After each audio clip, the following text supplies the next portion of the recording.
America के New York में शुक्रवार को ब्रिटिश लेखक पर चाकू से हमला हुआ था। हमले के कारण सलमान रुश्दी के लीवर को नुकसान पहुंचा है।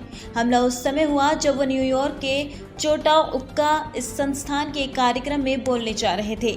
आइए बताते हैं कि रुश्दी पर हुए हमले के बाद से अब तक क्या क्या हुआ और अब उनकी हालत कैसी है।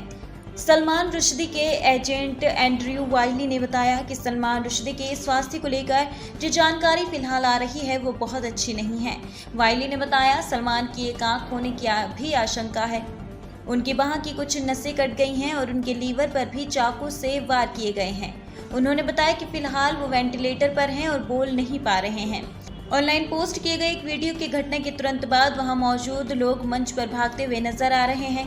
इसके बाद घटनास्थल पर मौजूद लोगों ने हमलावर को मौके पर ही पकड़ लिया। न्यूयॉर्क पुलिस ने हमलावर की पहचान 24 वर्षीय हादी मतर के तौर पर की है, जिसे हिरासत में लिया गया है। हमलावर न्यू जर्सी का रहने वाला है। हमले के पीछे क्या मकसद था, इस बारे में अभी तक कोई स्पष्ट जानकारी नहीं दी गई है। मंच पर जाते समय रुश्दी पर हादी मतर ने एक के बाद एक वार किए।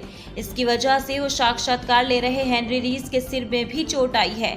न्यूयॉर्क स्टेट पुलिस ने बताया कि हमले के बाद रुश्दी को हेलीकॉप्टर से स्थानीय अस्पताल में ले जाया गया था। रुश्दी पर हमले के समय वहां करीब 2500 लोग मौजूद थे, जिन्हें बाद में सुरक्षित बाहर निकाला गया। न्यूयॉर्क की गवर्नर कैथी होचुल ने इस हमले की निंदा की है और रुश्दी को एक ऐसा शख्स बताया है जो दशकों से सच के साथ खड़े हैं। होचुल ने कहा, हम हर तरह की हिंसा की निंदा करते हैं और चाहते हैं कि लोग लिखने बोलने के लिए आज़ाद रहें। सलमान रुश्दी को उनकी किताब सैटेनिक वर्सेस के लिए पिछले कई सालों से जान से मारने की धमकियां मिल रही थी। भारतीय मूल के उपन्यासकार को 1981 में मिडनाइट चिल्ड्रंस के साथ प्रसिद्धि मिली। अकेले ब्रिटेन में इसकी 10 लाख से अधिक प्रतियां बिकी। 1988 में रुश्दी की चौथी किताब द सैटेनिक वर्सेस प्रकाशित हुई। इस उपन्यास से कुछ मुसलमानों में आक्रोश फैल गया। उन्होंने इसकी सामग्री को ईशनिंदा करार दिया। पूरी दुनिया में विरोध प्रदर्शन होने लगे और इस किताब पर प्रतिबंध लगाने की भी मांग होने लगी। सेंसरशिप और किताब जलाने के विरोध में भी कई विरोध प्रदर्शन हुए। पुस्तक के प्रकाशन के एक साल बाद ईरान के सर्वोच्च नेता आयतुल्लाह खुमैनी ने रुश्दी के खिलाफ मौत का फतवा जारी किया। खुमैनी के फतवे के बाद दुनिया में कूटनीतिक संकट पैदा हो गया। इस किताब के प्रकाशन के बाद हुए विरोध प्रदर्शन में पूरी दुनिया में 59 लोग मारे गए। मृतकों की इस संख्या में उपन्यास के अनुवादकों की संख्या भी शामिल है। जान से मारे जाने की धमकियों की वजह से खुद सलमान रुश्दी 9 साल तक छिपे रहे। पुलिस ने बताया कि सलमान रुश्दी की गर्दन पर चाकू से वार किया गया है और हमलावर अब पुलिस हिरासत में है। पुलिस के मुताबिक हमलावर का नाम हादी मतर है, जो 24 साल का है। हमलावर न्यू जर्सी के फेयर रिव्यू का रहने वाला है। पुलिस का कहना है कि अभी हमलावर की मंशा का पता नहीं चल पाया है और हमले का कारण जानने के लिए FBI की मदद भी ली जा रही है।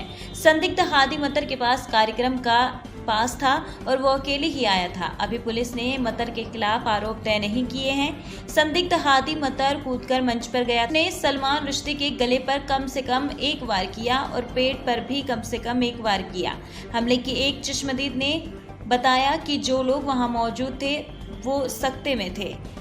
कार्ल लेवन ने कहा कि देखने वालों के लिए ये घटना बेहद भयानक थी। जब हमला हुआ तब वो एम्फी थिएटर में 14 या 15वीं कतार में पीछे बैठे हुए थे। लेवन का कहना है कि हमलावर ने रुश्दी को बार बार छुरा घोंपा। न्यूयॉर्क स्टेट पुलिस ने कमांडर मेजर यूजीन जे स्टेनिसजेवेस्की ने इस घटना पर पुलिस का विस्तृत बयान जारी किया है। सलमान रुश्दी पर हमले के बाद घटनास्थल पर उनकी मदद करने वाली एक डॉक्टर रीता लैंडमैन ने अंग्रेजी अखबार न्यूयॉर्क टाइम्स को बताया कि रुश्दी इस हमले में कितने जख्मी हुए हैं। रीता लैंडमैन ने कहा कि रुश्दी को कई जगह चाकू घोंपा गया है, जिसमें गर्दन के दाईं ओर का हिस्सा भी शामिल है। उन्होंने कहा कि रुश्दी जहां गिरे हुए थे वहां काफी खून जमा हुआ था। उस समय CPR नहीं दिया जा रहा था, वो जिंदा दिख रहे थे। इसके साथ ही उन्होंने कहा कि लोग चिल्ला रहे थे कि उनकी नब्ज चल रही है।